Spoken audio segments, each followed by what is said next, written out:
In the early 1970s, David Cassidy was not just acting, he was a phenomenon. As part of the hit show The Partridge Family, he became a teen idol icon, recording albums, touring, and lighting up posters in bedrooms everywhere.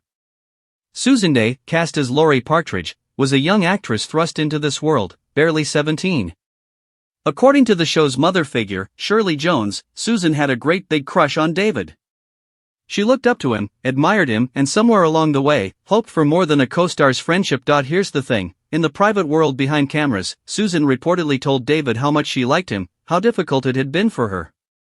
According to David's version, they ended up spending hours together, then that night, a brief encounter.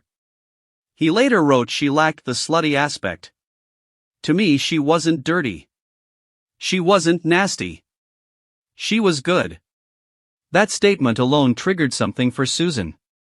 Because the person she loved now seemed to view her as someone to pity, not someone to love. That sister figure label broke something inside. After this event, David revealed in his memoir that their one-night encounter had ruined their friendship. He sent her a letter, she never replied. He admitted he never heard a response, and I don't know why. Susan, for her part, stepped away. She refused to participate in any Partridge Family reunion.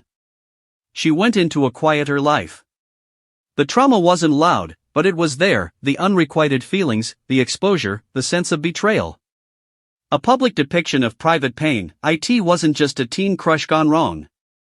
It became a turning point for Susan's career, for her emotional life. In later years she battled alcoholism. A tabloid revealed a reporter had infiltrated her AA group. She turned inward. Meanwhile, David's fame faltered, and his image came with legacy, both triumphs and regrets. The contrast between what the world saw and what she felt became jarring. The poster girl of a family sitcom, now carrying a private wound. The heartthrob hero, now admitting regret and failure. Here's the reveal you've been waiting for. After decades of silence, Susan is breaking that silence. She's finally telling what she wants you to know, that she loved someone who never loved her back the way she needed, that the public story never matched the private reality, that the high of fame masked the low of heartache. It reshapes our view of both her and Cassidy.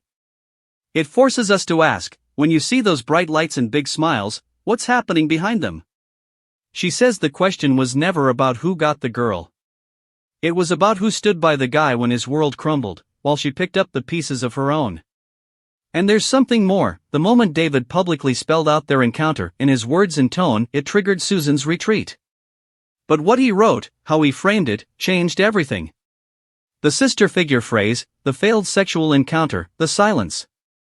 A revelation that she had to live through, alone. Susan's path after that wasn't defined solely by the heartbreak. She went on to star in LA Law, winning a Golden Globe, proving she's more than a former teen model. She changed, she grew, she reclaimed her life. And at 72, she's not hiding. Her message now reflects survival, dignity, and ownership of her narrative. The girl who once crushed quietly on the star, the woman who walked away in silence, she's standing up, speaking out, rewriting the story. What Susan Day is telling us now feels important. Not because it's celebrity gossip, but because it's real life behind polished smiles, because it's truth after decades of silence, because it reminds us that fame doesn't heal hurt. And because it forces us to ask, how many other stories like this are hidden behind the lights? Here's your action: ask someone in your own life who stayed silent too long. Tell their story.